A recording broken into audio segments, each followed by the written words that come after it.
ये है एक हरा भरा जंगल जहाँ सारे जानवर खुशी खुशी रहते हैं। देखो, वहाँ है तेज दौड़ने वाला खरगोश और ये है शांत और समझदार कछुआ।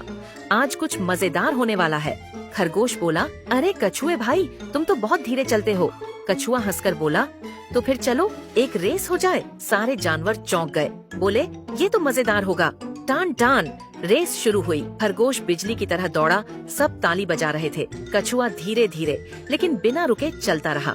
खरगोश बोला, कछुआ तो बहुत पीछे है, मैं तो जरा आराम कर लेता हूँ। वो एक पेड़ के नीचे लेट गया और नींद में चला गया। कछुआ बस चुपचाप आगे बढ़ता रहा। अरे वाह, कछुआ तो फिनिश लाइन पार कर गया।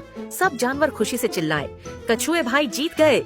खरगोश शर्मा गया, उसे अपनी गलती का एहसास हो गया। कछुआ बोला, धीरे चलो लेकिन रुकना मत। खरगोश बोला, अब समझ आया, मेहनत और धैर्य सबसे बड़ी ताकत है। बच्चों, याद रखना, कभी घमंड मत करना और हमेशा मेहनत करते रहना।